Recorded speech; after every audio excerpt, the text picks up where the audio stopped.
네, 총선 6개월쯤 전 법무부 장관이 야당 대표에게 전형적인 권력형 토착비리 사건을 저지른 중범죄자, 국기문란에 가까운 중대범죄를 저지른 사람으로 국회에서 맹비난했다면 우리는 그 사실을, 비난했던 사실을 기억하지 못할까요? 기억합니다. 그게 사실이든 의혹이든. 무죄 추정의 원칙에도 불구하고 법무부 장관이 그 정도로 말할 정도라면 수많은 사람들의 마음속에는 이미 이재명 대표는 중범죄자로 낙인 찍혀 있을지도 모르죠. 그런데 총선 3개월쯤을 앞두고는 오랫동안 검찰이 제대로 수사도 안 한 김건희 여사의 주가 조작 의혹 사건은 특검으로 상정해서는 안 된다는 것입니다.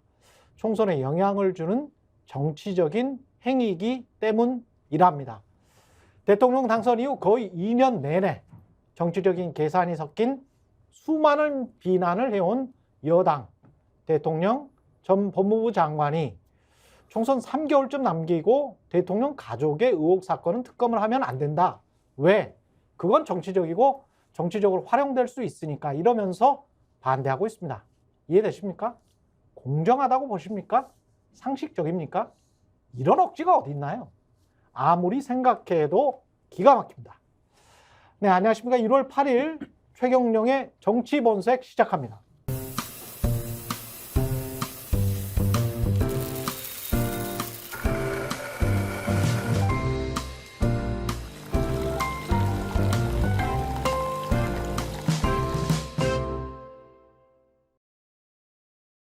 정치본색 심층토론 오늘도 뜨거운 이슈들 짚어보겠습니다. 김민아 시사평론가 그리고 신인규 변호사 박성태 실장 나와 있습니다. 안녕하십니까? 안녕하세요. 안녕하십니까?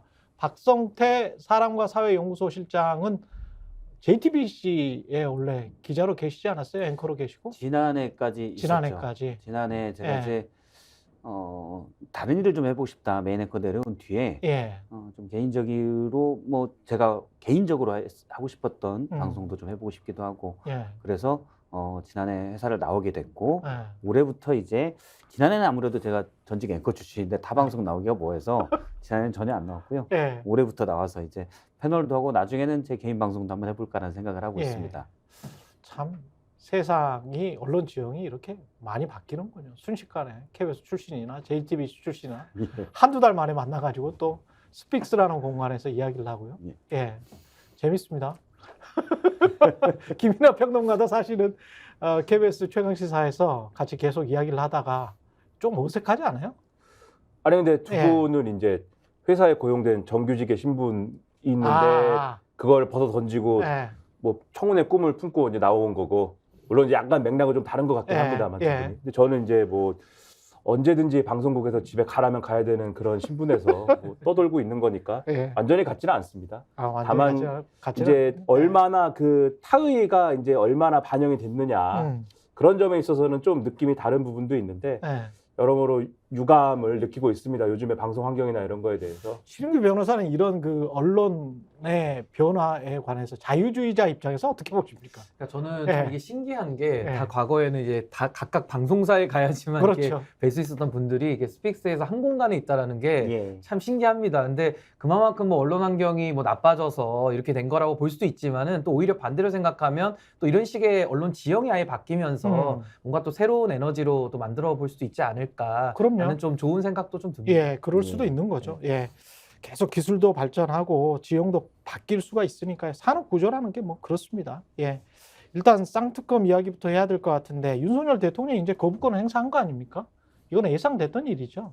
뭐 거부권 행사에 대해서는 뭐 거의 예상한 대로 이제 거부권 행사를 했는데 사실 거부권이라는 것이 우리 헌법에 부여된 대통령의 권한인 건 맞지만은 아주 예외적으로만 행사할 수 있거든요. 근데 윤석열 정부 들어와서는 너무 예외가 일상이 됐다라는 인상을 지울 수가 없고요. 또 특히 이번 사안은 대통령 본인에 관한 그 배우자에 관한 문제인데 여기에다가 거부권 쓰는 게 맞느냐, 좀 권한 남용이라는 지적이 큰 것 같습니다.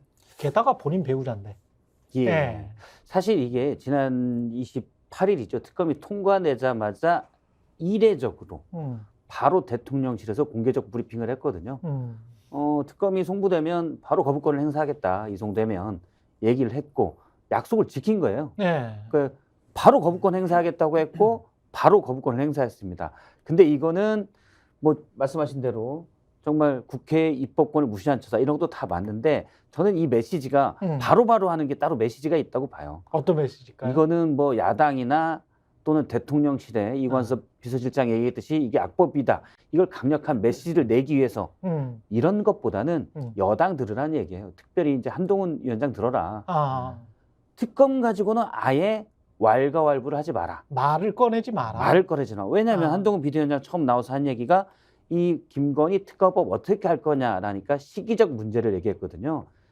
조금의 여지도 주지 마라. 대통령실의 입장은 확고하다.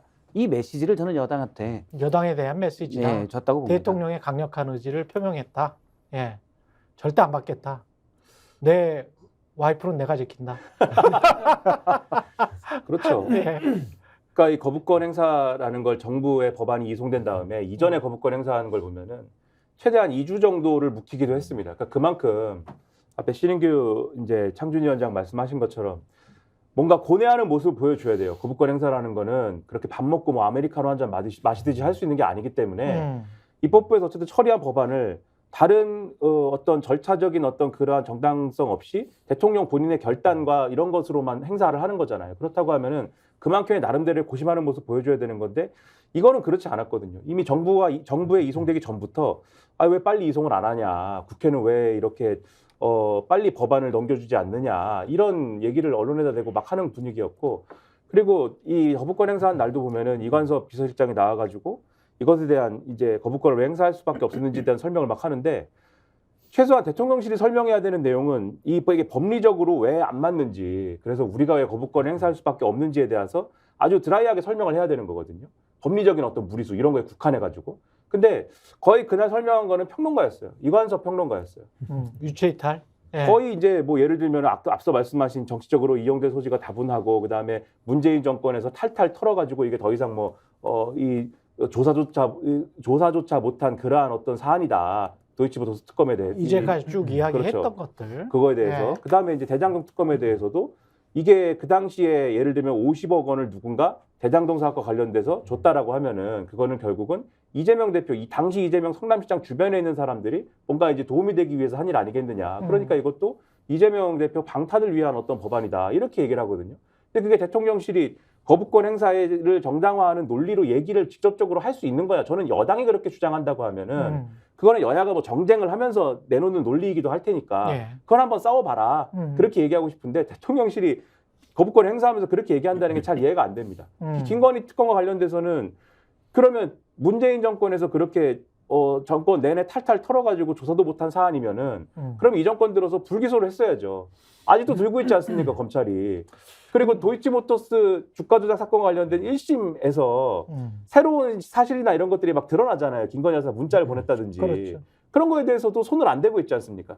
그래서 특검을 하자는 거고, 그다음에 그 50억 특검과 관련돼서도 50억 클럽과 관련된 특검에 대해서도 그게 성남시장 주변에 있는 사람들이 뭐 해먹기 위해서인지 아니면은 검찰 법조인들이 돈을 받아가지고 그거에 대해서 검찰이 제대로 수사를 하는 건지 못하는 건지 등등에 대해서는 수사를 제대로 해봐야 알 수 있는 거잖아요. 근데 그렇죠. 검찰이 여태까지 27개월 넘게 수사 결론을 못 내지 않습니까? 그러니까 특검을 하자라는 건데 딴소리만 한단 말이죠. 그러니까 이걸 볼 때는 그냥 맞고 가야겠다 이렇게 결심한 것이고, 맞고 가는 과정에 여당에 맡겨놔서는 이거 여당을 믿을 수가 없으니 우리가 할 말 다 해야겠다, 평론가처럼 이렇게 대응하고 있다 외에는 설명이 안 되는 스탠스다 이렇게 보입니다. 근데 좀 역사적으로 봤을 때도 좀 이해 가기가 힘든 게 본인 가족 문제란 말이죠. 그리고 본인 가족 문제에 관해서는 되게 대통령들이 이제 거부권을 행사하지 않아 왔었고, 이런 일이 터지면, 이런 의혹 사건이 터지면 관련해서 일단 국민들에게 송구하다라는 이야기를 해왔었거든요. 그리고 본인이 직접 나섰어요. 그게 또 달라.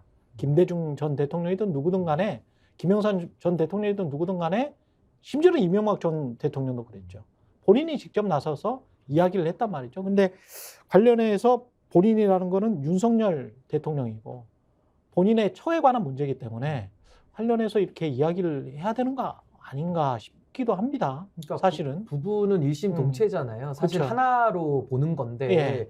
사실은 대통령의 현직 대통령의 배우자, 그러니까 영부인에 대해서 특검을 한다는 게 얼마나 불행한 일입니까? 나라 전체적으로는. 그렇죠. 그럼에도 불구하고 특검이 필요했던 이유는 아까 김민하 평론가님 말씀하신 대로 기존 검찰이, 그러니까 검찰 출신 대통령을 배출하다 보니까 수사를 안 하는 겁니다. 그러다 보니까는 특검에 대한 여론이 높아졌고 특검을 하게 된 것인데, 이게 거부권을 행사하면 어떤 문제가 있냐면요. 저는 윤석열 대통령 태도의 문제도 있고 경제도 못 챙기고 많은 문제가 있지만은 가장 지금 잘못하고 있는 것이 삼권 분립을 완전히 무력화시킨 거거든요.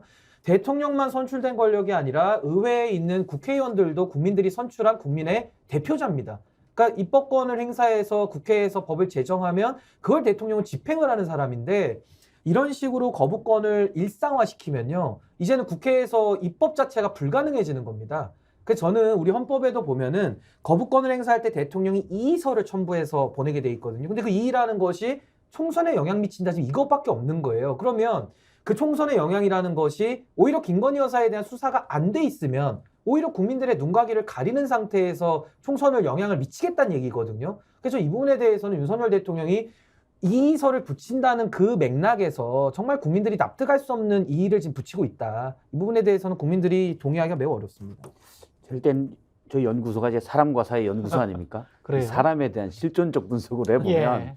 윤석열 대통령의 스타일, 키워드를 보면 제가 뭐 직접 만난 적은 한 번밖에 없지만 말과 행동 드러나는 언론상에 나오는 걸 보면 제가 보는 두 가지 키워드가 있어요. 예. 저항하고 보호입니다. 저항하고 보호한다. 예, 그렇죠. 들이받고 감싼다. 그렇죠. 아주 이 말 쉽네요. 들이받고 제가 감싼다. 좀 용어가 저렴합니다. 아니 저 구어체 좋아해요. 예. 저항하고, 왜냐하면 국정원 댓글 사건 때 아, 또 조국 장관 수사 때도 당시 박근혜 전 대통령, 문재인 전 대통령에게 최고 권력에 강하게 저항했거든요. 어쩌면 뭐 검사로서의 본인의 소신을 지킬 수도 있는 게 하나가 있겠지만 그 저항에 또 안에 뭐가 있냐? 자기를 따르던 검사들을 보호하는 측면도 있었어요. 근데 우리가 이제 이걸 좀 더 편하게 얘기하면 이제 대형 리더십 같은 건데 좀 더 이해하기 쉬운 뉘앙스는 따거가 되는 거죠. 네. 예, 맞습니다. 따거가 되는 건데, 그러면 따거가 제일 지킬 건 뭐예요? 식구예요. 식구, 자기 조직. 그렇죠. 예. 이 식구 중에 특활비 줬던 사람들. 일본 식구는 와이프예요, 와이프. 아, 일본 식구는 와이프. 와이프죠. 일본 예. 식구는 물론 일심동체가 아닐 때가 부부가 많지만 예. 일단 외부적으로 볼 때는 굉장히 현실적이시네요. 그렇죠. 가장 제가 이제 사람과 사회, 예. 사람을 분석해 보면 예. 1차 보호 대상은 자기 가족입니다. 아, 그건 맞지. 그렇죠. 예. 특히 근데 윤석열 이게 대통령 공적인 용의라는 말이에요. 그렇죠. 공적인 용의. 그게 엄청나게 예. 강하게 지금 작용이 돼서 김건희 특검법은 저는 안 받을 가능성이 99.9%라고 보고. 아니 근데 이렇게 공과 사를 다 섞어버리면 예. 이게 지금 검찰에서도 했던 것도 그게 어떤 그때 당시에는 그런 명분이 통했을 때는 본인이 검찰총장이고 대통령이 있고 집권 권력이 있어가지고 서로 간의 뜻이 안 맞아서 검찰의 독립 그러니까 좀 헛갈렸단 말이지. 예. 근데 지금 같아서는 그때도 검사들을 보호하느라고 자기 부하들을 보호하기 위해서 또는 자기의 조직 또는 기득권을 보호하기 위해서 그랬던 것 아니냐. 지금도 자기의 사익, 자기의 가족, 자기의 어떤 식구들을 보호하기 위해서 그러는 거 아니야. 이러면은 이제 다 사적인 영역이란 말이죠. 사실은. 그때는 문재인 정부 때는 검찰이라는 게 공적으로 독립해야지라는 명분이 있었어요.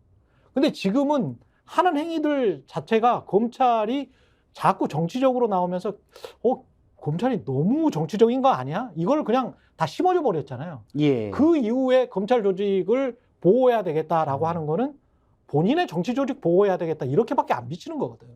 그래서 예. 이제 이게 지금 계속 주장하는 게 일관된 어떤 측면이 있는 게 뭐냐면 대통령이지 않습니까? 이제 그렇죠. 윤석열 대통령이 대통령이면은 앞서 이제 들이받고 보호한다 이렇게 감싼다 이렇게 표현을 했는데 들이받을 대상이 없는 거예요. 이제 대통령이기 때문에 대통령 그러니까 그 뭐 검찰총장이면은 법무장관이나 대통령을 들이받으면서 자기 편을 보호할 수 있는 명분을 막 챙기는 거였는데 대통령이기 때문에 이제 들이받을 대상이 없지 않습니까? 그렇다고 미국 대통령을 들이받습니까? 그것도 이상하고 일본 총리를 들이받을 겁니까? 들이받았다는 설도 있어요. 아 그래요? 예. 바이든 대통령을? 아니 그 TV에 나왔었잖아요. 그 해석에 지금 법원에서 판 그런 설이 좀 있어요. 바이든 날리면 과격한 발언. 이 베이비 그거는 뭐 해석이 분분하기 때문에 아니, 들이받았다고 볼 수도 있죠. 그건 들이받은 게 아니에요. 들이받으면 면전에서 들이받을. 그게 떳떳하지. 양국의 대통령이면 면전에서 들이받아야죠. 근데 이거 이상한 거 아니냐. 우리한테 뭔가를 다시 줘야지. 그리고 우리가 그때 받아야 될 게 많잖아. 근데 우리는 그리고 많이 퍼졌고. 예. 들이받았으면은 뒤에 나와가지고 그냥 무슨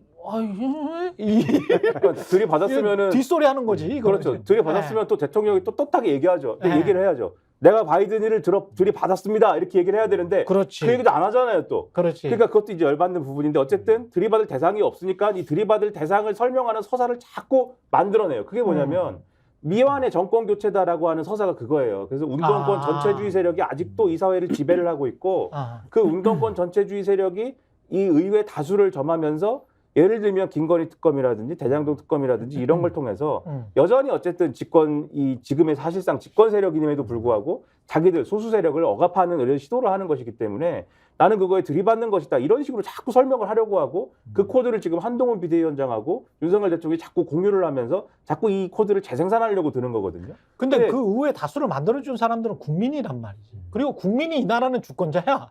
대통령이나 국회의원이 주권자가 아니야. 그러면은 대통령을 뽑은 사람도 국민이고 그렇죠. 국회의원들을 뽑은 사람도 국민인데 그럼 국민한테 들이받는 거예요? 그래서 그게 그렇게... 제가 볼 때는 그게 이제 한계가 있을 거다. 예. 그래서 지금 말씀하신 것처럼 네. 과거에 문재인 정권에서 검찰총장 뭐 이렇게 할 때 했던 방식 그대로 지금 대통령이 돼서도 어떤 운동권 전체주의 세력을 상정하고 그 방식 그대로 지금 국정 운영을 하겠다는 생각을 갖고 이 특검을 접근하면은 안 된다. 그래서 이렇게 말씀드립니다. 근데 이게 이렇게 어렵게 얘기할 필요는 없는 게 그냥 쉽게 생각하면 되잖아요. 예를 들어 국민의힘이나 윤석열 대통령 입장에서 이재명 대표를 가장 싫어하니까 그럼 이재명 대표의 배우자인 김혜경 여사가 10년 전에 주가 조작을 했는데 서면 조사 한번 받고 아무 처벌도 받지 않았다. 그리고 결론도 안 내려준다. 이렇게 했을 때 국민의힘은 과연 어떻게 나왔을까요? 그러니까 비견한 예로 대장동의 사건에서도 떳떳하니까 수사받으라고 그렇게 정치적으로도 구호를 외쳤고, 아니 그게 저는 맞다고 봐서 그렇게 외쳤거든요. 근데 이제 와서 김건희 여사에 대해서는 누구도 지금 뭐 유죄다 이렇게 얘기하고 있지는 않잖아요. 왜 수사 자체를 회피하느냐, 왜 성역을 만드느냐라는 것인데 이걸 보호하기 위해서 검찰총장 출신, 그것도 가장 공정과 상식을 부르짖으면서 들이받아온 윤석열 대통령이 이제 와가지고 우리 배우자는 수사받을 수 없어. 이런 논리를 거부권을 갖다가 쓴다는 것 자체가 너무 자신들이 해왔던 구호와는 너무 맞지 않기 때문에 우리 국민들께서 내로남불을 가장 싫어하시잖아요. 그러니까 지금 내로남불 프레임에서 지금 어떻게 회복할 길이 없다. 굉장히 이게 뼈아픈 부분이라고 생각합니다. 그리고 저는 이게 총선용이다, 정치적으로 활용되고 있다 이런 말도 참 진짜 내로남불인 게 지금 나오는 정책들 보면은 사실은 우파 포퓰리즘 정책들 굉장히 많거든요. 그동안에 연금이랄지 복지랄지 뭐 이런 부분들에 관해서 그 좌파 포퓰리즘이다 그러면서 비난을 굉장히 많이 해왔던 정부고 그런 집권 여당이기 때문에 지금 하는 그 무분별한 대출 나중에 계속 해주겠다. 뭐 그게 신혼부부든 뭐든 간에 그리고 기초연금도 지금 이야기를 하죠. 세금 중소상공인들 이제까지 그 대출 빌린 것들 어떻게 해가지고 좀 환급시키겠다. 이게 제가 언제 본 거냐면요. 1987년에 우리 KBS 같은 경우는 박성보 앵커가 계셨을 때 그때 무슨 6억 원 세금 환급해주겠다고 9시 뉴스에 나왔었어요. 그게 대선 전입니다. 전형적인 포퓰리즘이에요. 이게 집권 여당들이 하는 과거에 했던 그냥 돈 퍼주는 거 있잖아요.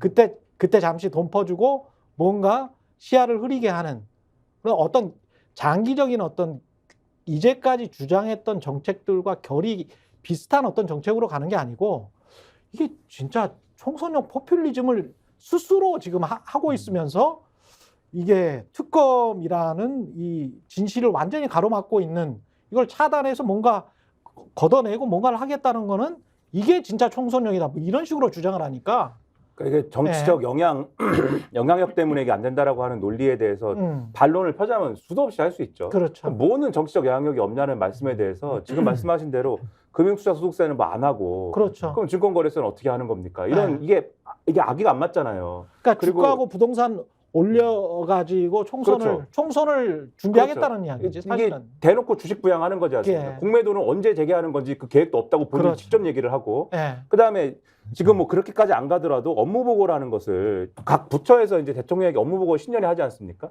그냥 부처에서 하면 되거든요. 하고 전 국민에게 이것을 공개하고 싶으면 그냥 업무보고 현장을 생중계하는 방식으로 해도 되는데 전국을 돌아다니면서 지금 민생 토론의 방식으로 한다는 거잖아요. 그거 뭐죠? 그게 사전선거 운동인가요? 그러니까는 그런 식으로 얘기를 하려면은 이 정권이 하는 여러 가지에 대해서 지금 선거운동 기간도 아닌데 그리고 대통령이 그렇게 나서서 선거운동할 수 있는 그런 상황도 아닌데 그게 예를 들면 정치 중립을 지켜야 되는 어떤 의무를 위반했다라는 얘기가 막 나올 수도 있고 뭐 한 건데 그런 것들은 막 다 하면서 이 특검을 받는 문제에 있어서만 이게 정치적인 어떤 영향력을 총선 앞두고 뭐 노리는 것이기 때문에 안 된다라고 하면은 근거가 미약하고 오히려 민주당이 막 그렇게 반론하는 거 아닙니까? 정치적인 영향력이 문제였으면은 특검을 진작 받았으면 그렇죠. 이게 패스트트랙에 태워가지고 계속 질질질 끌어가지고 여기까지 와서 이게 어쨌든 패스트트랙의 마지막에 와가지고 이게 효력을 갖게 된 건데 그게 여기까지 그럼 놔뒀으면 여기까지 오는 게 당연한 거였고 그냥 국민의힘이 그들이 주장하는 대로 이게 문재인 정권 내내 탈탈 털어가지고 나올 게 없는 사안이면 특검을 해도 안 나올 거 아닙니까? 아무것도. 그렇죠. 그러면은 미리 떳떳하니까. 받아가지고 그렇죠. 미리 받아가지고 그냥 합시다 해가지고 특검을 했으면은 지금쯤은 탈탈 털어도 안 나온 게 증명이 돼서 오히려 지금 역공을 막 피죠. 국민의힘이 거봐라 하면서. 그 논리가 이재명 당대표를 공격할 때 했던 똑같은 논리잖아요. 그렇게 떳떳하면 구속영장 가서 받아라. 일반 국민처럼. 그렇게 해서 뭐 법원이 판단하면 될 거 아니냐. 예. 예. 저 앞서 이제 신인규 변호사 지금 민심동의 예. 창조위원. 상당 준비위원장이신데 신인규 위원장님 하신 말씀에 동의하는 게 예. 모든 사안이 복잡하잖아요. 근데 예. 상대방에서 보면 예. 명확합니다. 역지사지를 해보면 예. 이재명 대표 수사할 때 의혹이 있으면 저는 수사해야 된다고 봐요. 수사한다고 보는데 수사할 때 제일 야당 대표든 뭐든 취해법권은 그렇지. 없다고 했잖아요. 그렇죠. 특검에 총선 물론 있다고 네. 하더라도 의혹이 있으면 더구나 중요 인물입니다. 대통령의 배우자, 민간인과 공적인간의 사이에 있겠지만 어쨌든 중요 인물이에요. 수사하는 게 맞는 겁니다. 사실은 총선 전에 저도 저 최강시사 할 때 그런 이야기를 했습니다만은 이재명이든 김건희든 누구든 간에 총선 전이나 대선 전에 모든 게 밝혀지는 게 국민들에 대한 A입니다. 또는 예. 선거 전에 모든 게 밝혀지는 게 그게 A지.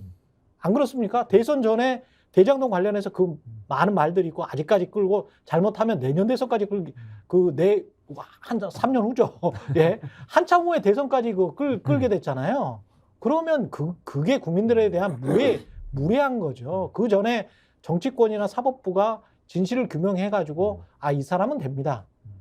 이 집권 세력은 안 되겠습니다. 뭐 이런 식으로 명확하게 어떤 진실을 가려줘야 국민들이 뽑기가 쉽지.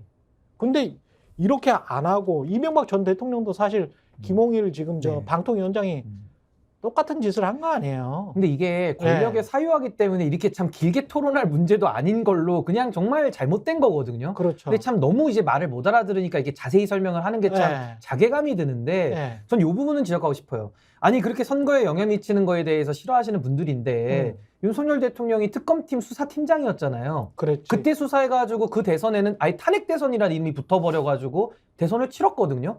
이거 어떻게 설명할 건지가 첫 번째고 또 하나는 우리가 선거를 총선도 있고 지선도 있고 대선도 있잖아요. 선거 이 세 개의 그 메이저 큰 선거들을 또 보궐선거도 있고요.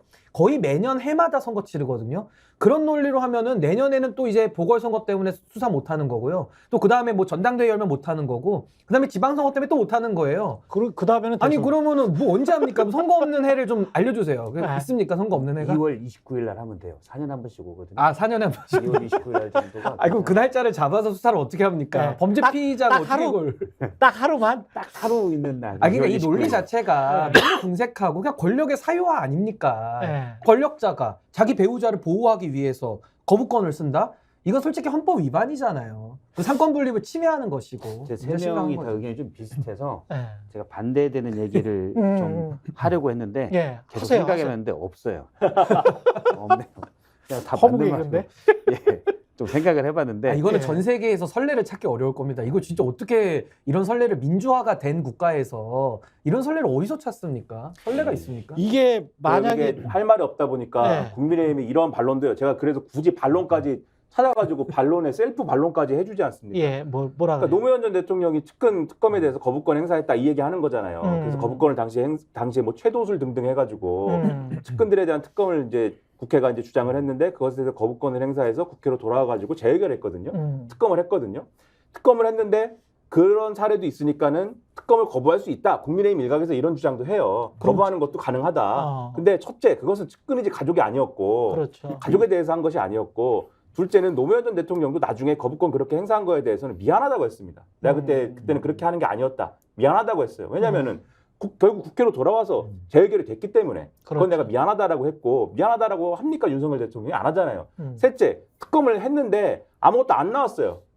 그때 수사 성과가 없었어요. 그러니까 그거는 사실은 노무현 전 대통령 입장에서는 억울한 특검이 맞았죠. 그러니까 그 수사를 해봐야 근데 아는 거 아닙니까? 그렇죠. 그러니까 이 사례를 갖고 얘기를 하려면은 그러면 국민의힘이 어떤 각오를 해야 되느냐? 재해결을 시켜요. 그러면 재해결을 시키고 그리고 나서 특검에서 이게 성과가 안 나왔다라고 하면 그걸 가지고 이제 얘기를 해야 되는 거지. 지금 노무현 전 대통령 사례를 가지고 이 대통령이 특검에 대해서 거부권 행사할 수도 있는 거다. 이렇게 얘기하는 거는 적절하지 않다. 재의결 될 수도 있을 것 같아요.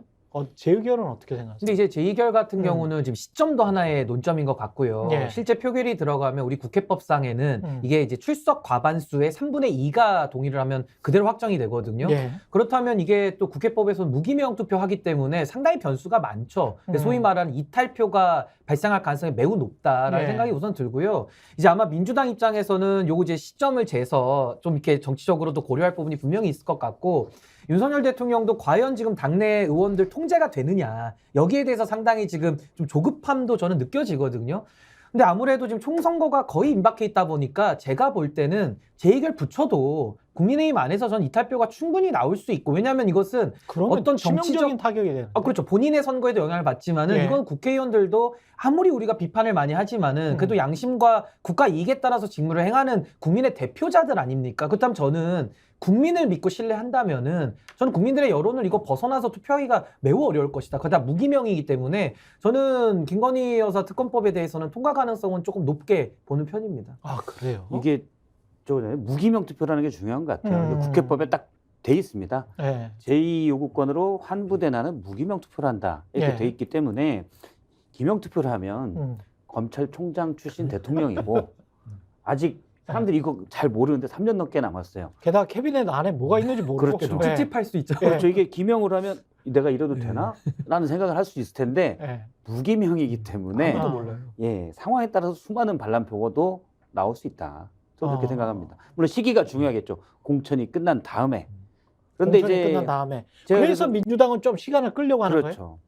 시간을 끌어서 한 2월쯤에 하면은 공천에 윤곽이 어느 정도 나와 있으니까. 근데 저는 민주당도 그런 생각 할 수 있고 뭐 권한쟁의 얘기까지 나오는 건데 저는 그런 생각조차도 정치적이라고 봐요. 그러니까 저는 이런 범죄 혐의를 밝히겠다, 진실과만 우리는 이야기하겠다라고 민주당도 각오를 했다면은 국민 여론의 70%가 지금 특검법 거부권에 대해서 반대하고 있잖아요. 그러니까 특검 수용하라는 얘기거든요. 그럼 그 민의를 따라야죠. 그렇다면은 국민의힘의 공천을 언제 하든 말든 그게 무슨 상관이 있습니까? 진실을 밝히고 지금 범죄 혐의자들은 증거인멸하고 있고 계속 여기에 대해서 대처할 시간을 주고 있는 거거든요. 그냥 밀어붙여라? 당연히 이거는 정치적으로 고려하는 것 자체가 저 국민들에 대한 예의가 아니다. 그렇게 생각합니다. 현실적으로는 정치들이 또 다 고려하고 있어요. 제가 이제 지난 21대 총선 때 공천한 시기를 쭉 봤거든요. 예. 그때가 4.11 총선인데 예. 한 달 전쯤에 거의 마무리가 되더라고요. 그렇지. 한 달 전쯤이야. 예. 그러니까 막 난리가 납니다. 그것도 한 번에 쫙 하는 게 아니고 그렇죠. 지역별로 예. 뭐 TK 지역 먼저 이 사람은 됐어, 얘는 떨어졌어, 네. 뭐 불경 발표하고 이렇게 되는데 그렇죠. 관심이 이제 영남 쪽 아닙니까? 그러면 2월 말이잖아. 3월 초쯤 여기가 3월 초. 공천이 될 거예요. 그러면은 그때쯤 또 제가 타 방송에서는 2월 말로 예상을 했는데 제가 다시 좀 자료를 찾아보니까 3월 초가 될 수도 있겠구나. 3월 초. 예. 물론 이제 말씀하신 대로 원칙대로 하는 게 맞는데 민주당도 그렇게 원칙대로 안 해요. 그래서 당연히 정치적 총선을 앞두고 하겠죠. 그래서 그러면 이 3월 재의결 초쯤 같은 되지 경우도 않을까. 3월 초 이후로 미뤄질 가능성도 있네. 그리고 어차피 계속 시간을 끌면서. 이슈가 네. 총선 직전에 확 되는 걸 민주당이 원할 테니까 그렇겠지. 이상적인 분들이 아니잖아요. 말씀하신 것처럼 이상적인 행동을 하지 않으니까. 그렇기 때문에 3월 총선에 임박해서 더 이슈가 되기를 원하고 그러면 앞으로 2달 뒤인 3월 초쯤엔 김건희 특검법으로 전국이 난리가 난다. 우리가 이렇게 예상할 수가 근데 있겠죠. 저는요, 꼼수를 꼼수로 대응해서 이기는 방법은 더 꼼수 쓰는 수밖에 없거든요. 그러니까 어두움을 어둠으로 이기는 게 아니라 어두움을 물리치려면 빛을 비추면 어두움이 그냥 소멸되는 거거든요. 그러니까 저는 민주당 입장에서도 이걸 가지고 정치적 이익 보고 싶겠죠. 저는 그걸 뭐 부정하진 않지만 근데 그렇게 하면 안 되지 않습니까? 그러니까 저는 국회가 그동안에 재의결을 해왔던 선례들이 있어요. 제가 찾아보니까 빠른 것은 한 10일 안에도 재의결이 된 것도 있고요. 또 보통 한 달 이내에는 재의결을 하거든요. 그다음 저는 이 법안에 대해서도 민주당도 국민 앞에 떳떳할 필요가 있다. 그래야 국민적 지지가 오는 거거든요. 그래서 오히려 저는 이 부분을 자꾸 공천 아니 그 국회 일정은 국회대로 가는 거지 옆당의 공천 어떻게 되나 보고 있다가 재의결 시점 정하고 이거는 국민들이 다 보고 계시기 때문에 그것과 그 말도 저는 일리가 있다고 보는데 그것과 합쳐서 국민의힘의 의원들도 야 양심상 이거는 특검해야 되는 거 아니야라고 생각을 한다면 공천 여부와 관계없이 떳떳하게 이상적으로 좀 투표를 할 필요가 있다. 그 생각은 드네요. 아니 민주당도 이재명 대표 표결 그 체포동의안 표결 때 똑같았거든요. 그때도 무기명이니까 뭐 역선택 올 수 있다부터 해가지고 뭐 미루자 뭐 난리가 났었는데 당시에도 이탈표 나왔거든요. 민주당 입장에서. 그러니까 국민의힘 입장에서도 당연히 이분들이 뭐 다 똘똘 뭉쳐가지고 대통령 엄호할 것 같지만은 다 자기 선거가 지금 목전에 와 있어요. 아니 이거를 만약에 윤석열 대통령이 지금 거부권 행사해 주면은 배우자 보호하는 거 아닙니까? 그럼 공범이에요, 사실은. 공범 혐의를 받는 겁니다. 비호해 주니까. 그러면 국민의힘도 만약에 여기서 거부권을 재의결까지도 무기명인데도 만약에 부결시킨다면요. 정치적 공범이 되는 거예요. 만약에 그렇게 해서 재의결이 됐어. 그러면 한동훈 체제가 흔들려 버리는 거 아닙니까? 한동훈 체제가 흔들리면서 왜 세간에는 그런 이야기 있잖아요. 나경원이 다시 비대위원장으로 올 것이다. 한동훈이 나가면 근데 그게 그 핵심 포인트가 2월쯤에 되는 이 재의결.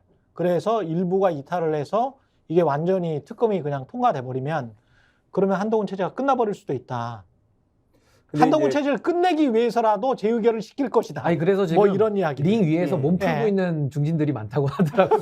저는 그 예상에서. 일단 뭐 그 예를 들어 원희룡 의원 전 장관이랄지 그런 희망을 가질 수도 있겠지만 가능성은 극히 적다고 봐요. 그렇습니까? 왜냐하면 윤석열 대통령이 지금 한동훈 비대위원장을 빨리 등판시킨 거는 가장 믿을 만한 카드거든요. 빨리 가서 진압해라. 일단 대중적 인기도 그렇고 지지도도 그렇고 가장 큰 건 자기가 제일 믿는 사람이에요. 제가 볼 때는 가족 빼고 그 다음에 믿는 사람입니다. 그러면 한동훈 비대위원장이 특검법을 못 막았다고 하더라도 유력 대선 주자인데다가 그나마 몇 안 되는 믿을 사람인데 이 카드를 버릴 수가 없어요. 다른 사람 할 수가 없습니다. 원희룡 장관을 비대위원장 저는 아니라고 봐요. 그러면 이제 한동훈 비대위원장이 이렇게 낙마가 돼버리면 대선 주자의 이 잠재적 주자에서는 탈락하게 되는 셈이거든요. 그런데 이제 자기를 끝까지 검사 출신인 본인을 보호해줄 사람이 한동훈 비대위원장이라고 믿고 있기 때문에 그럴 가능성은 적다고 봐요. 김연아 평론가 어떻게 보세요? 어떤 거에 대해서 얘기를 하냐면 한동훈 비대위에 대해서 재의결에 대해서 재의결 뭐 재의결 자체가 될 거냐에 대해서는 저는 될 수도 있다고 생각하는데 두 분 말씀하신 것처럼 이제 될 거다 셋이 다 이제 될 거다라고만 얘기하면 조금 이상하잖아요. 근데 안 될 가능성이 저는 높다고 봐요, 사실은. 안 되는 시나리오도 얘기는 해야죠. 안 되는 시나리오의 경우는 이게 공천에서 탈락한 분들이든 또는 뭐 어떤 분들이든 이거를 굳이 안 되게 해서 자기 선거에 좀 도움이 된다라는 전제가 있어야 되는데 그거는 꼭 아니야. 그렇죠. 그래서 예를 화풀이밖에 안 되지. 그렇죠. 이분들이 무소속 출마를 하거나 뭐 이렇게 했을 때 자기 선거에 이 자기 선거구에 돌아다니면서 제가 김건희 특검 무기명이었지만 제가 찬성 표결해가지고 윤석열 정부 완전히 위기로 몰아넣었습니다. 뭐 이렇게 한다든가 그럴 수가 없잖아요. 그거는 그래서 잘못하면 또 배신자 프레임이 될 수 있어요. 그렇죠. 이런 게 이제 지역구마다 가능할 거냐의 문제를 하나 봐야 될 거고 다만 이제 예를 들면 이준석 신당으로 가는 분들이라거나 이런 분들이 있다면 이런 현역들이 있다면 이런 분들은 그 얘기를 이제 오히려 하고 싶은 분들이 있을 거여서 이런 분들은 오히려 소신 투표할 수 있다고 봐요. 그래서 제가 볼 때는 재의결 국면은 상당히 아슬아슬할 거다라는 생각이 하나가 들고 그다음에 한동훈 비대위원장, 한동훈 비대위 체제가 만약에 재의결 국면에서 어떻게 될 거냐의 문제에 있어서는 저는 그 만약에 이제 소위 말하는 재의결이 돼가지고 한동훈 비대위가 이제 무너지는 거냐. 저는 지금 이제 박성태 실장님 말씀하신 것처럼 그 무너지기 어렵다. 이 대통령이 어쨌든 간에 믿을 만한 사람을 보낸 것이기 때문에 근데 누군가는 책임져야 되지 않습니까? 이럴 경우에 책임질 사람이 지금 있죠. 원내대표가 책임지는 겁니다. 원내대표가 잘못한 거죠. 표단속을 왜 못했습니까? 원내대표 잘못이죠. 원내대표가 이제 임명직 총사퇴 큰 칼 이렇게 쓰고 칼 쓰고 죄인 이렇게 해가지고 다니는 거죠. 이제 윤종원 원내대표가 그러네. 이렇게 가는 거고. 예. 그다음에 아마 제가 이제 앞서 말씀하신 이제 민주당이 권한쟁의 심판 청구하고 이런 거는 저도 좀 그 법적인 논리가 잘 이해는 안 돼요. 그 권한쟁의 심판을 청구해가지고 그게 대상이 되는 건지 또는 헌법재판소가 거기에 맞는 판단을 지금 할 수 있는 조건인 것인지 이해는 잘 안 되고 다만 이거를 이제 시간을 질질 끄는 것도 끄는 건데 하나 좀 볼만한 포인트는 요즘에 이제 TV조선, 조선일보 이런 데서 또 얘기하는 게 뭐냐면 총선 후 수사 특검 얘기하잖아요. 근데 요거는 제가 보니까 어떻게 보도를 하고 있냐면 그런 식으로 보도를 해요. 이제는 말할 수 있다 뭐 이런 식으로 얘기하는데 여당 내에서 총선 후에 수사하는 거를 전제로 해서 특검 논의가 있었다라는 얘기를 지금 하거든요. 그래서 요걸 살려가지고 다시 한번 해보자라는 얘기인데 근데 어떤 일이 있었냐면은 한동훈 비대위원장이 비대위원장 취임하기 전에 법 앞에 예외는 없다라고 얘기를 하면서 법 앞에 예외는 없다. 그다음에 특검에 이러저러한 독소 조항이 있다라고 얘기를 하면서 아, 저 얘기가 이 얘기야. 이렇게 조선일보가 보도를 하면서 얘기가 막 커지지 않았습니까? 맞아요, 맞아. 그러니까 어떻게 했냐면은 윤석열 대통령이 화를 냈잖아요. 화냈지. 대통령이 화내가지고 그날 KBS에 이관섭 실장이 또 나와가지고 막 특검은 절대 안 돼 이런 거 하고 정리했잖아요. 이뤄진 날에서였나? 그래서 예, 그렇죠. 하나로 묶어보면 무슨 얘기냐면 대통령의 의중과는 관계없이 여당 내에서 고양이 목에 방울 달기 논의를 계속 하는 거예요. 하고 있는데 그 얘기가 새 나가가지고 고양이가 화를 내는 거예요. 똑같이 될 것이다. 똑같이 된다. 지금 또 얘기를 하는데 총선 후 수사를 전제로 해서 지금 특검 얘기를 또 하는 거는 이거는 새로운 법을 만들어야 되거든요. 재해결 국면에서 재해결을 똑같은 법을 또 해야 되는 것이지 이 별도의 법을 고쳐가지고 재해결할 수는 없는 것이기 때문에 그렇지. 새로운 특검법을 다시 만들어야 되는데 그렇게 되면 고양이가 또 화를 내겠죠. 이것도 안 된다 결국은 그러면. 그래서 제가 볼 때는 그러면 책임지고 재의결을 시켜가지고 윤석열 대통령하고 여당이 한판 붙든지 그러면 그런 구도에서 총선을 치르든지 아니면은 수능하면서 재의결 안 시키고 우리는 여기선 어떻게 할 수가 없습니다 라면서 맞으면서 가는 수밖에 없을 것이다. 총선 후 특검도 여당의 시간 벌기다. 그 논의는 뭐 있을지 모르나 못할 것이다. 못할 것이다. 저는 이제 조선일보가 잘 보고 있다고 봐요. 조선일보가 역시 좀 잘해요. 보면. 판을 열심히 만들려고 노력을 그렇죠. 하는 거죠. 맞아요. 정치적 플레이어로서 활동을 잘하죠. 예. 신년에 각 매체들이 다 여론조사를 했잖아요. 예. 뭐 SBS가 입소스랑 하고 중앙일보가 갤럽이랑 하고 조선일보가 K스탯이랑 같이 했는데 조선일보만 나온 게 뭐냐면 특검에 대해서 총선 이후 조항을 둬요. 그 질문지를 일부러 예. 만들었구나. 이게 이제 자세한 건 중앙선거 여론조사 심의를 참조하시고요. 특검 거부권에 당시 조선일보 조사에 따르면 찬성이 31%. 그러니까 거부권 하지 마라. 그다음에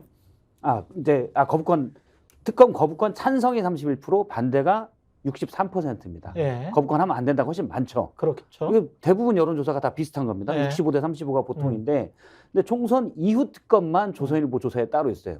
찬성이 55%, 반대 37%. 이건 뭐냐면 그거 띄우는 거지. 대통령실에 계속 메시지를 내는 거예요. 이거 막으면 정권이 흔들릴 수 있다. 이거 이거 뜨거운 민심의 큰 흐름이기 때문에 특검법을 거부하면 안 된다고 조선일보가 간곡하게 얘기하고 있는 겁니다. 그래서 중재안을 내는 게 총선 이후예요. 그래서 6.29 속이고 이야기가 나오는 게 저거 아니에요? 네. 저거잖아. 조선일보가 그래서 총선 이후에 하라고 중재안을 계속 대통령실에 메시지를 내는 건데 제가 아까 말씀드렸다시피 대통령이 일본 보호하는 건 가족이기 때문에 가능성이 없는 얘기예요. 아니, 저는 이것도 절대 안 받습니다. 화를 내요. 대통령. 아니 근데 대통령도 화나는 게 아니라 국민들도 화가 날 것 같은 게 저는 아니 이재명 대표 우리가 다 기억이 바로 나지 않습니까? 그때도 체포동의안 표결할 때 뭐 이재명 대표 이런 얘기하죠. 아, 나 나갈 테니까 그냥 비회기 때 청구 좀 해달라. 영장 청구를. 그랬을 때 국민의힘이 어떤 반응을 보였습니까? 아니 범죄 혐의자가 영장 청구 시점까지 정하려고 하느냐라면서 굉장히 쏘아붙였고 저는 그게 맞다고 보거든요. 왜 영장 청구 시점은 이재명 대표가 정하죠? 그래서 그때 체포동의안 동의했고 법원 가서 영장 기각 나오지 않았습니까? 그렇죠. 다 정리가 끝났어요. 물론 그 이후에 뭐 민주당이 색출하고 했지만은 그건 좀 잘못된 거지만요. 근데 저는 이번에도 마찬가지입니다. 왜 김건희 여사 범죄 혐의를 받고 있는 이제 수사 대상자인데 왜 수사 대상자를 위해서 왜 조선일보든 누구든 간에 왜 자꾸 시점을 가지고 옮겨주는 겁니까? 아니 그러면 그때 이재명 대표 얘기할 때도 아 좀 옮겨서 하자 이렇게 얘기를 해야 일관되잖아요. 그러니까 저는 모르겠어요. 이게 이제 국민들 보시기에 너무 꼴대 옮기기가 심하다. 양쪽 다. 다 자기들 사안에 올 때는 공수 때 쓰는 전략 전술이 달라가지고 공격할 때는 아주 매서운 논리로 국민들의 민심대로 공격을 하다가 본인들이 또 공격받는 이제 수비를 할 때는 또 꼴똥겨가지고 이상한 소리를 하거든요. 전 이건 좀 맞지 않다. 우리 사회가 이렇게 가서는 안 되고 특히 이런 사법 사안을 가지고 정치적으로 정쟁화해서 이용하는 것은 매우 국가적 불행이다 저기 생각합니다. 민주당 이야기도 좀 해봐야 될 것 같은데 민주당 이재명 당대표가 이제 병상에 있기 때문에 계속 이렇게 가는 겁니까? 어떻게 보세요? 그 당대표 체제는 계속 이대로 가는 거죠. 지금 상황은. 지금 뭐 이재명 대표 그건 이제 알 수가 없는데 왜냐하면은 이재명 대표는 물러나야 된다라고 하는 비주류들의 주장들이 있었는데 그분들이 탈당할 것 그렇죠. 같고. 이낙연 전 대표 이제 탈당을 공식화한 거고 그다음에 일부 보도에 의하면 이번 주에 이제 소위 말하는 원칙과 상식 소속의 의원들이 탈당한다는 보도도 있는데 다른 보도를 보면 아직 탈당으로 일관되게 의견 정리한 건 아니다. 이 정도 수준의 보도도 나오고 해서 모르겠습니다만 4명이 다 한꺼번에 탈당하는 건지 모르겠습니다만 어쨌든 근데 이재명 대표 중심으로 총선을 치른다라는 기조 자체를 민주당이 바꾼 적은 없기 때문에 그렇죠. 이재명 대표 중심으로 총선을 치르는 모양새겠죠. 다만 그러면 그게 이재명 대표 체제를 계속 총선까지 유지하는 거냐. 그거는 아직 모르겠어요. 왜냐하면 이재명 대표 쪽에서 공천 다 끝내면은 이재명 대표는 대표가 아닐 수도 있는 거 아니냐. 그 나름대로의 예를 들면은 모양 내기를 할 것이다. 이런 얘기도 이것도 있기 뉘앙스가 있어. 그렇죠. 네. 이런 얘기가 있기 때문에 모르겠는데 다만 그럼에도 불구하고 공천을 다 끝냈다라는 거는 지금 비주류가 요구하는 거는 그게 아니지 않습니까? 그 예를 들면 통합비대위나 이런 걸 뿌리라는 주장은 어쨌든 공천이라는 거를 이 소위 말하는 비주류에 불리하지 않은 방식으로 해달라는 요구가 같이 들어있는 거잖아요. 그렇기 때문에 그런 요구를 수용하는 모양새가 아닌 것이기 때문에 아마 그런 예를 들면 이재명 대표가 대표직을 물러나더라도 공천 이후에 그것 자체가 뭐 큰 어떤 통합의 어떤 계기로 작용한다든지 그런 크게 평가받기는 어렵겠죠. 그런 면에서 보면 이재명 대표 중심으로 계속 이제 총선을 치른다라는 민주당의 기조는 유지가 계속 되는 거겠죠. 그랬을 때 어떤 뭐랄까요 총선의 결과가 어떻게 나올지도 좀 궁금해요. 사실은 이낙연 신당 그리고 이준석 신당 그리고 둘이 어떻게 조인트를 연대 비슷한 거를 이 느슨한 연대 뭐 이런 이야기도 나오고 있는 것 같은데 이준석 유튜브에서 보니까 그런 것들이 어떻게 작용할지 그리고 또 이상민 의원은 국민의힘에 입당을 한 거잖아요. 그러면 이때 그 비명계 이른바 비명계에서 이준석 신당 또는 독자 생존 또는 국민의힘 입당 뭐 이쪽으로 어떻게 보십니까? 그 방향들을 어떻게 설정하고 있을까요? 비명계 의원들은? 일단 네. 뭐 원칙과 상식이 먼저 탈당한다는 얘기가 있고요. 네. 제가 지난주에 원칙과 상식 소속 의원 한 분에게 물어봤는데 우리도 나갈 거다라고 얘기했었고 일단 그런데 이제 이재명 대표의 피스 때문에 조금 길어졌는데 원래 한 2주 정도 지연되지 않을까라는 예측이 많았는데 뭐 엊그제 이낙연 대표가 늦어지지 않게 하겠다. 주 후반에 용서를 구하겠다고 했지 않습니까? 그래서 뭐 이번 주 정도로 할 것으로 보이고요. 그래서 뭐 예정된 것 같아요. 그러니까 이낙연 전 대표하고 원칙과 상식 그리고 일부 비명계 의원들이 탈당하지 않을까. 그건 이제 추후로 될 겁니다. 예. 아마 시간 두고 계속 이 분위기를 기세를 살려가야 되니까요. 예. 근데 관심은 이제 그러면 이준석 신당과 손을 잡냐. 제가 아니면 독자 생존이냐. 그렇죠. 제가 지난주에 이준석 신당 쪽 사람 얘기를 들어보니까 원래는 이낙연 전 대표가 합당이나 이런 것까지 막 손을 그러니까 예를 들어 세게 잡는 거 요건 좀 부담스러워하다가 이재명 대표 피습 사건이 있은 뒤로 다들 그때 막 얘기죠. 물론 앞서 말씀드린 정치공학적 판단들인데 이 피습을 그렇게 보는 건 전 정말 부적절하다고 생각하는데 어쨌든 이낙연 신당이 좀 미뤄질 것 같으니까 다급해졌어요. 총선도 얼마 남지 않아서. 예. 그래서 그쪽에서도 좀 더 적극적이다. 이낙연 측에서? 예, 이준석 신당과 손을 잡는 게. 이준석 쪽의 주장이죠. 그렇죠. 이준석 전 대표, 이준석 신당 쪽의 주장입니다. 예. 저쪽에서 적극적이야 라고 얘기하더라고요. 혹시 또 모르니까 이낙연 쪽에서는 또 부인할 수가 있으니까. 그렇죠. 예. 그래서 그러면 합당이냐 아니면은 느슨한 연대, 뭐 정책연대나 공천연대를 할 수도 있겠죠. 그것도 물어보니까 워낙 신당들이 지금 체계적인 목소리들이 아니어서 그렇죠. 다양한 목소리도 있고 그건 맞춰가는 단계다라고 얘기를 하더라고요. 누가 어떻게 또 당을 대변하냐, 누가 당의 얼굴이냐, 그리고 당원을 뭐 이준석 신당 같은 경우는 개혁신당은 뭐 한 4만여 명 디지털로만 그렇게 모았다고 하지만 그게 이제 어떤 정강 정책을 만들고 어떤 가치를 지향하고 가령 이낙연 신당도 어떤 정강 정책을 만들고 어떤 가치를 지향하는지 잘 모르잖아요. 지금 나온 게 없고 그러면 그게 이제 먼저 맞춰지면서 해야 될 것 같은데 시간은 굉장히 빠듯하기는 한 것 같습니다. 국민들에게 뭔가를 알리려면. 근데 저는 예, 이번 신당들 총선이 지금 4년 만에 오는 총선이고요. 예. 그리고 대한민국의 전체적인 흐름을 봤을 때 매우 중요한 총선거이거든요. 근데 저는 참 안타까운 것이 선수들이 이제 상품을 팔 때, 그리고 뭐 고객들한테 다가갈 때 상품 설명을 하고서 팔아야 되는데 지금은 보면은 그냥 옆집 가게 거는 불량품이라 사기 어려우니까 그냥 우리 거 와서 사라라는 분위기로 굉장히 지금 구도조차도 형성되지 않으면서 선거 끝까지 이 구도를 누가 누구랑 손잡냐라는 정치공학을 가지고 국민들이 평가해야 되는, 그러니까 사실상 평가 불가능한 상태에서 평가를 해야 되는 이런 총선이 될 가능성이 매우 높거든요. 그래서 저는 이건 대한민국 국가적인 저는 불행이라고 저는 일단 생각을 해서 너무 안타까운 입장이고, 결국에는 뭐 어쨌든 총선 이후에는 결과는 나오겠죠. 성적표는 300석을 갖다가 이제 어떻게 나눠 갔느냐의 문제인데, 제가 봤을 때는 이낙연 신당, 이준석 신당 이렇게 양쪽에서 나오게 되면요, 뭐 둘이 결합을 하든 각자 가든 저는 크게 영향력은 없다고 보고, 이렇게 되면 양당 체제로 또 굳어지는 수밖에 없는 겁니다. 그래서 제가 그래요? 정치공학적 접근이 매우 안타깝다라는 것이, 정말 국민들의 밑단에서는 정말 정치가 새로워지고 지금 안 바뀌면 대한민국의 이 인구 위기나 기후 위기나 안보 위기나 아무것도 해결할 수 있는 것이 없다. 그리고 또 나중에 4년 동안에 이런 식으로 정치공학적으로 또 뽑아버리면 또 이제 줄 잘 서는 사람들 거기서 또 4년간 또 싸움질을 국회 내에서 봐야 되는 거거든요. 너무 괴롭지 않습니까? 그래서 이번에 삼지대에 대한 거는 기대가 국민들이 높은데, 지금 돌아가는 모양새는 이낙연, 이준석 또 이 두 분의 어떠한 합종 연행에 대해서 국민들이 관심을 가져야만 하는, 전 이것이 매우 지금 안타까운 상황이다. 전 이렇게 진단합니다. 프랑스 마크롱 상황 됐을 때, 대통령 됐을 때를 연상을 해봐도 분명히 정책 가지고 그랬거든요. 우파의 정책과 좌파의 정책을 아주 절묘하게 결합시켜서 나의 정책은 이거야. 근데 둘 다 어떻게 보면 소구를 한 거예요.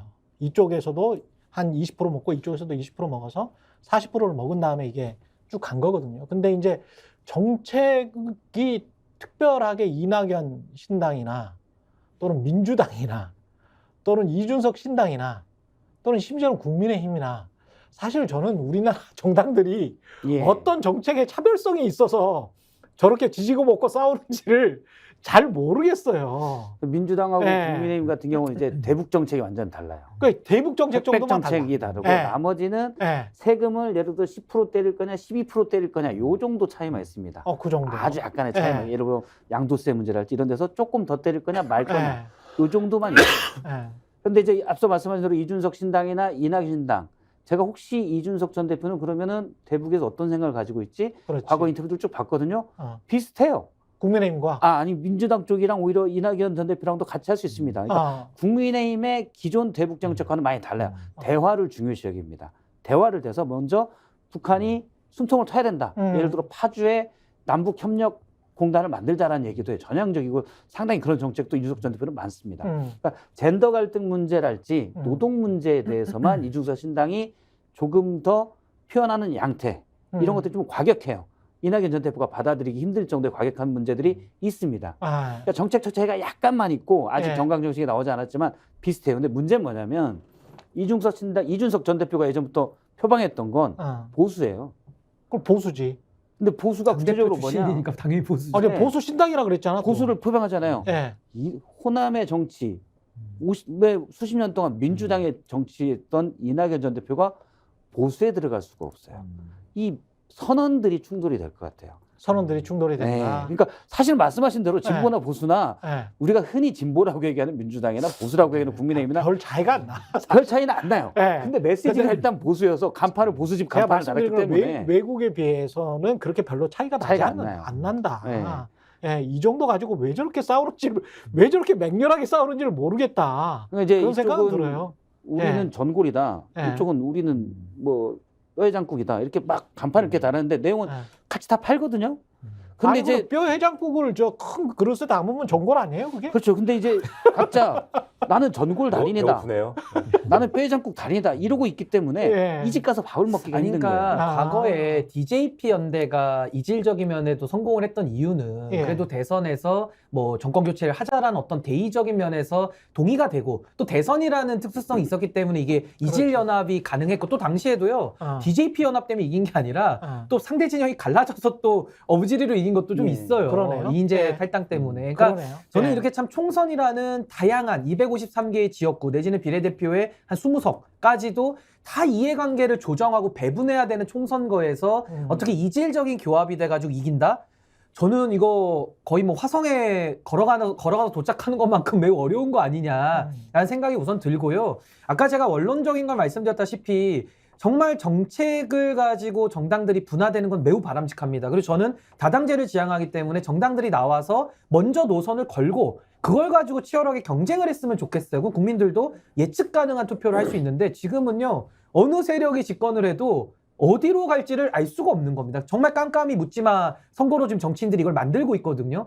저는 이런 식의 정치공학적인 태도, 그러니까 국민이 배제돼서 왜 싸우는지도 국민들은 이해할 수도 없고 오히려 그 싸움판을 지켜보는 게 너무나도 고통스럽고 힘든 이런 정치 혐오를 양산시키는 구도가 너무 장기화되고 오래가기 때문에 저는 이번 총선거도 많은 국민들이 실망하신 결과를 얻어받을 가능성이 매우 높다. 매우 안타깝게 생각합니다.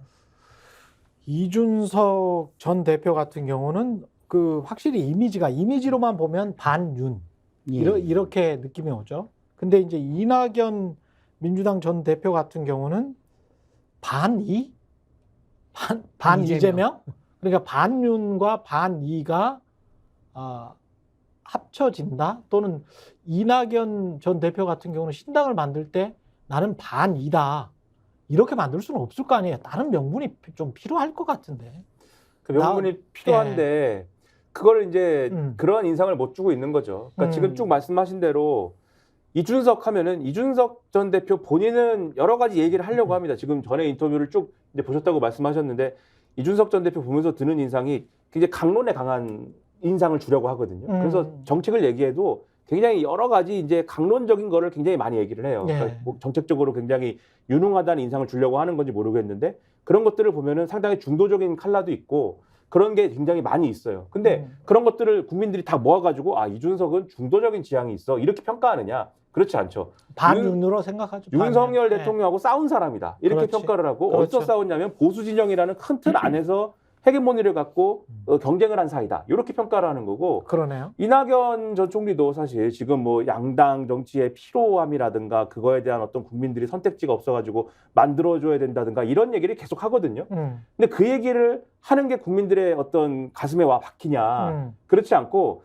이낙연 전 총리는 뭘까? 이 민주당이라는 큰 어떤 그룹 안에서 이재명 대표하고 헤게모니 싸움하다가 지금 못 견디고 지금 튕겨져 나온 사람이야.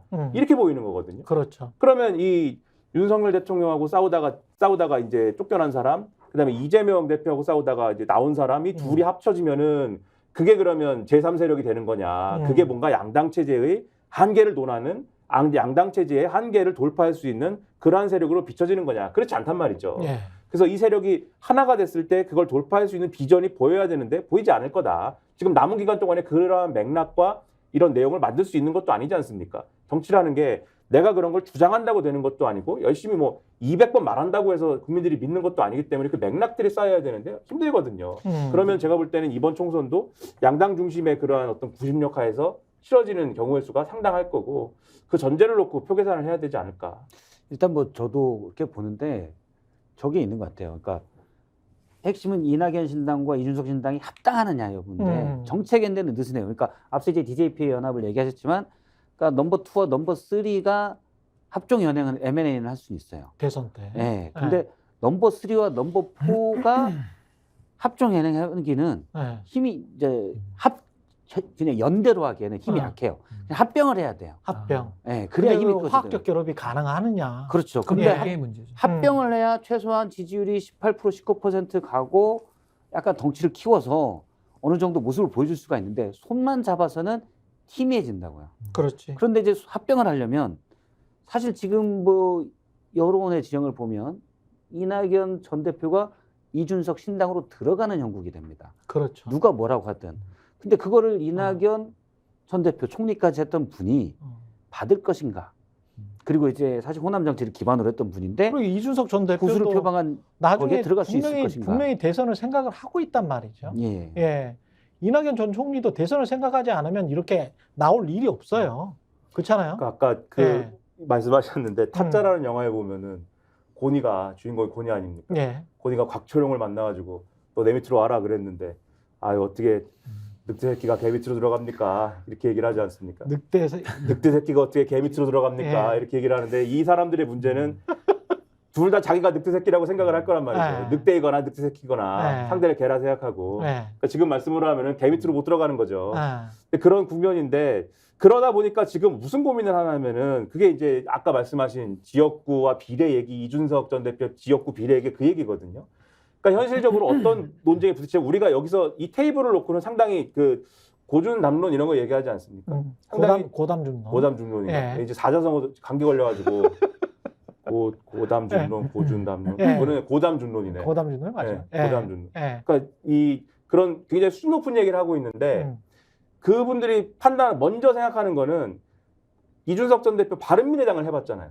그랬지. 바른정당하고 국민의당하고 합쳐가지고.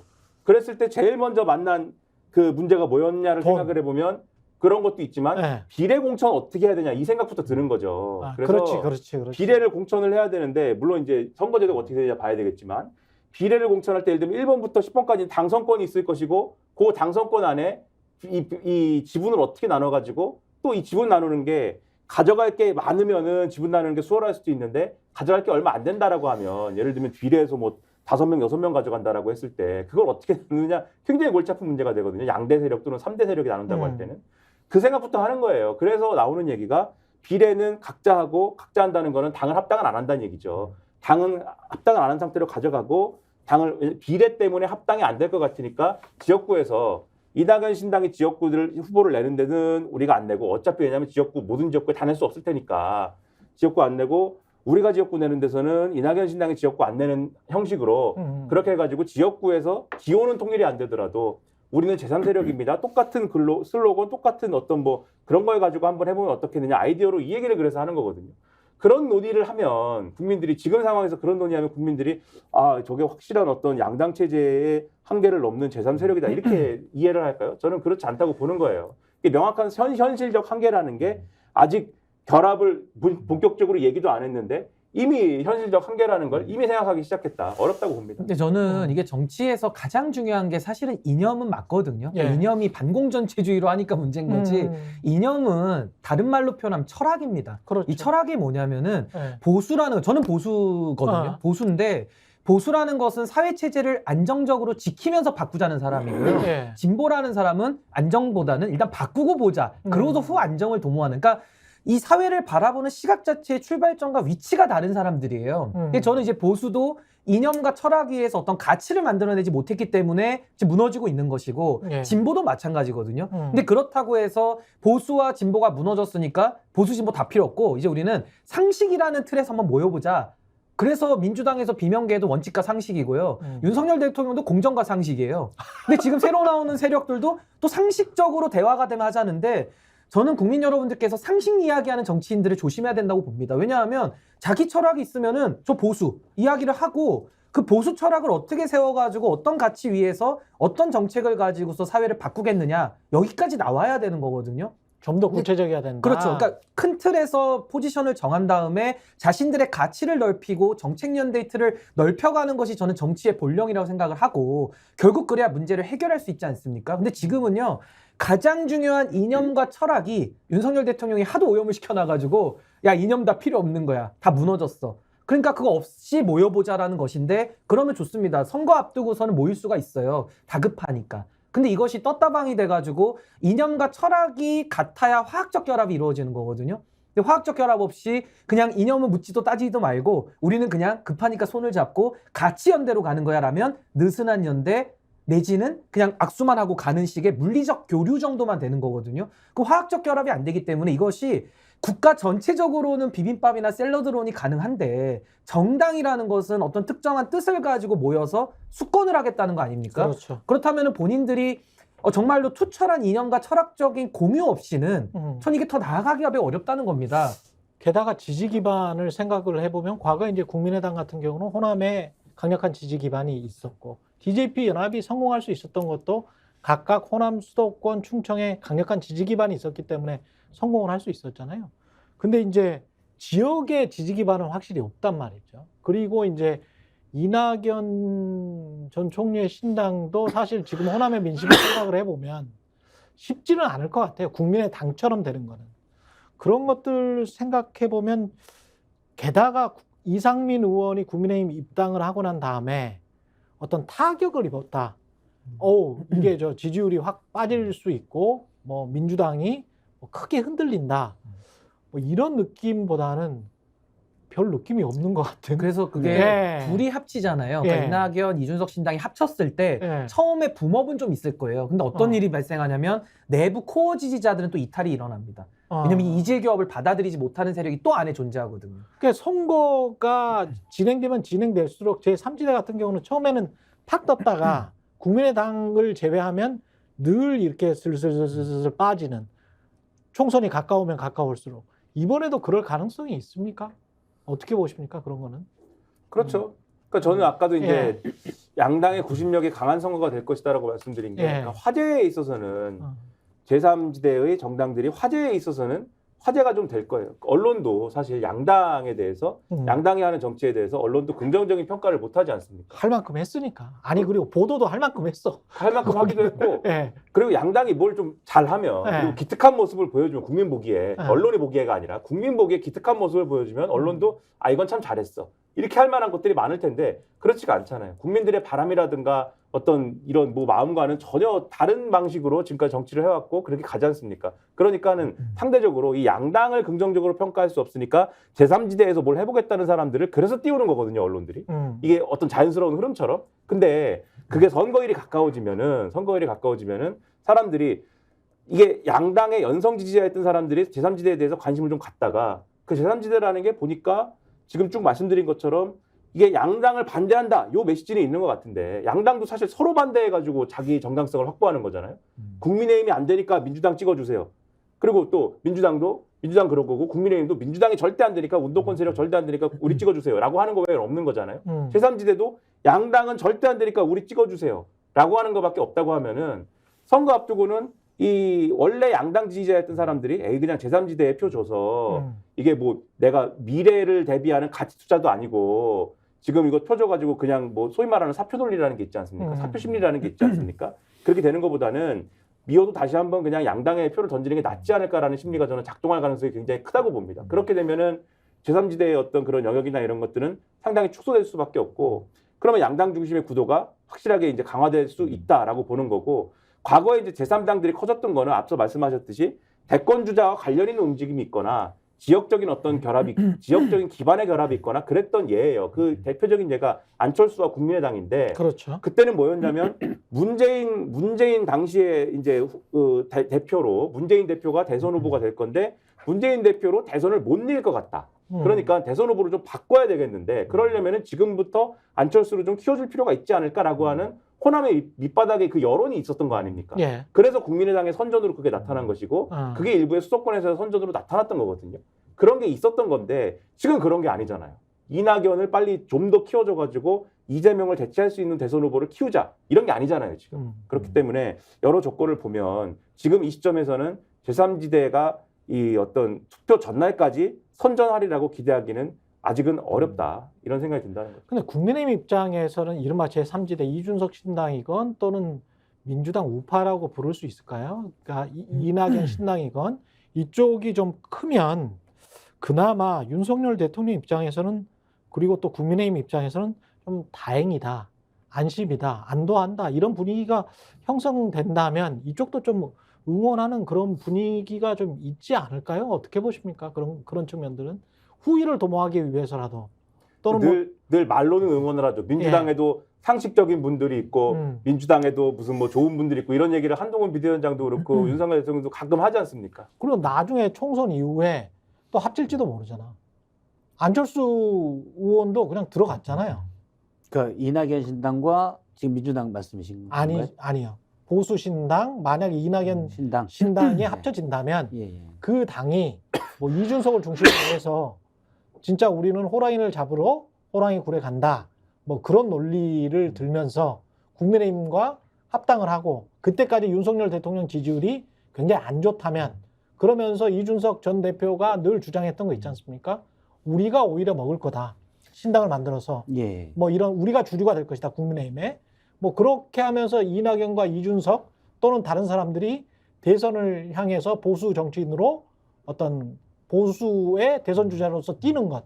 그런 가능성에 관해서는 어떻게 생각하세요? 근데요, 삼지대를 갈망하거나 소위 말하는 중도 무당층 유권자들은 굉장히 까다로운 분들이거든요. 그냥 양당 중에 하나 좋아서 선택하면 되는데 그게 안 돼가지고 둘 다 선택 못하겠다라고 유보하신 분들이에요. 그럼 그런 분들 입장에서는 보수에 나중에 누가 들어가서 국민의힘을 바꾸든 말든 그 관심이 없는 겁니다. 그냥 내부의 권력 투쟁의 이상도 이하도 아닌 거거든요. 그럼 그분들이 원하는 건 뭐냐면은 조금 이 안티테제라고 하는 이 둘의 비토 정치를 좀 뛰어넘는 새로운 비전을 가지고 좀 대한민국을 바꿀 세력을 좀 찾고 싶다. 그렇다면은 이념도 뚜렷해야 되고 거기에서 오는 사람들도 신선해야 되고 뭔가 요건들이 굉장히 많거든요. 근데 이거를 착실히 준비해서 장기적인 관점을 보고 해도 어려운 건데 이거를 착실한 준비도 잘 안 하고 여기에 대해서 뭔가 신선한 인물도 없고 그냥 뭐 번개불에 콩고 먹듯이 그냥 해가지고 해보겠다. 둘 다 너무 싫으니까 우리를 찍겠지. 제가 이거 뭐 비유가 적절할지 모르지만 우리가 소개팅을 가도요. 1번 나갔을 때 마음에 안 들고 또 두 번째 또 했을 때도 마음에 안 들고 그렇다고 세 번째 나간 사람하고 꼭 결혼을 해야 되는 건 아니거든요. 그러니까 자기 마음에 그러니까 마음에 들 때까지 자기 좋은 사람을 찾는 것이지 두 번째가 싫었다 그래서 세 번째 무조건 장가 가라 한다고 가는 게 아니란 말이죠. 그렇죠. 그러니까 국민들의 그 마음을 제대로 읽어서 흡수하는 세력이 필요한데 삼지대가 어려울 거라고 하고 다 나오잖아요. 근데 제가 참 봤을 때 안타까운 것은 어려움을 각오하고 끝까지 갈 생각을 해야 됩니다. 저는 지금 끝까지 가기 위해서 제 길을 가고 있는 것인데 많은 분들이 나왔다가 다시 또 현실론을 찾아요. 그럼 저는 이제 어떤 생각이 드냐면은 아니 그렇게 현실론이 강하고 나오는 게 어려우니까 현실론으로 도망간다 그러면은 그냥 안에서 하지. 안에서 하는 게 훨씬 더 안락하고 현실적인데. 그러니까 이게 모순되는 겁니다. 어려움을 각오하고 나왔으면은 끝까지 죽을 각오를 하고 견뎌가지고 해도 어려운데 여기 나와가지고도 현실론이 필요하니까 사람을 모아야 되지 않습니까? 이 사람 저 사람 이제 넓은 스펙트럼으로 또 모으는 겁니다. 그럼 거기서 오는 또 상충되는 문제가 있기 때문에 매우 어려울 수밖에 없는 문제입니다. 요거 하나만 제가 아까 말하다가 놓친 걸 하나 말씀드리면 그게 되느냐. 지금 말씀하신 게 소위 말하는 마크롱 모델인 거잖아요.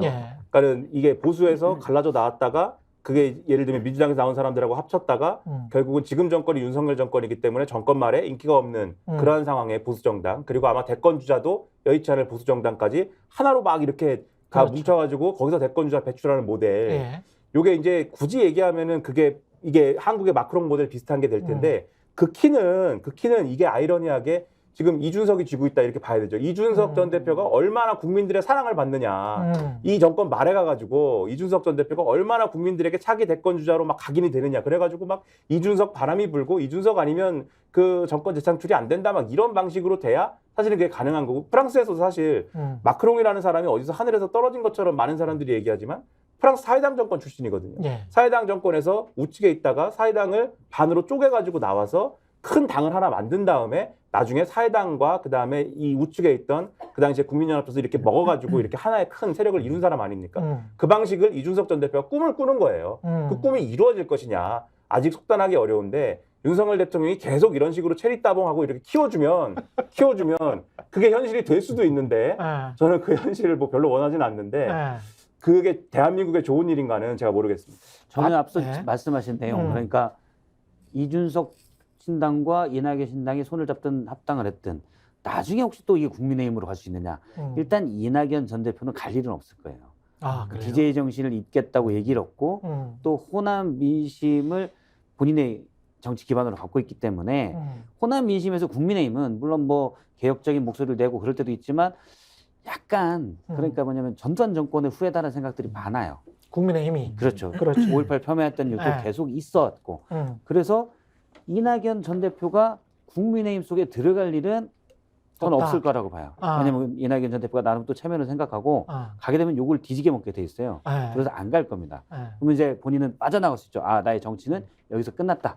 일단 이럴 가능성이 크다고 보고 그리고 변수가 이제 말씀하신 내용들도 있는데 변수가 앞으로 그러니까 이준석 신당이 성공하는 변수가 지금 허은하 전 의원이 지금 예. 의원 전 의원이죠 이제 앞에 나와 계신데 예. 선택하는 변수가 김건희 특검법 관련해서 얼마나 국민의힘이 똥볼을 차느냐. 근데 그럴 가능성이 좀 더 있죠. 왜냐하면 한동훈 비대위원장이 절대 그걸 할 수가 없기 때문에 그 변수가 하나 있고 또 하나는 제3당이 성공하는 제일 전제는 대선 주자입니다. 그런데 사실 우리가 다 얘기를 안 하고 있지만 이준석 신당 쪽에서는 이준석 대표가 대선 주자라고 생각을 해요. 아니 지금까지 이야기했잖아. 네. 네. 그래요? 했어요? 이야기한 거야. 죄송합니다. 아닙니다. 딴짓된다고 해요. 예. 그래서 예. 그걸 이제 띄울 거라고 좀 봐요. 끊임없이 별의 순간을 생각하겠지. 네. 거기다가 김종인 비대위원장한테 그 정치를 배웠기 때문에 그 별의 순간이 2, 3년 후에 나한테 오고 있다라고 지금 생각하고 있을 것 같아요. 예. 제가 보기에는. 근데 지금 아직 여론이나 이쪽에는 크게 그게 어필이 안 됐는데 이제 총선 되면서 본인을 구심점의 핵으로 삼을 수 있게끔 대선 주자를 어필을 하다 보면 요게 이제 얼마나 먹혀들지 그건 이제 또 이준석 전 대표가 그 대선 주자의 품을 또 보여줘야 되는 그런 것도 있고 그런 변수가 또 있죠. 예. 그래서 또 늑대 새끼가 개 밑으로 들어가는 얘기가 되는 겁니다. 이게 또. 누가 늑대인지 누가 갠지. 우리가 여기 뒤에 건 빼고 예. 늑대로까지만. 그 영화 대사라서 그랬는데 예. 좀 그러네요. 그게. 예. 여기까지 하겠습니다. 지금까지 김민하 시사평론가, 박성태 사람과 사회 연구소 실장, 그리고 신인규 민심동행 창준위원장이었습니다. 고맙습니다. 감사합니다. 네, 고맙습니다.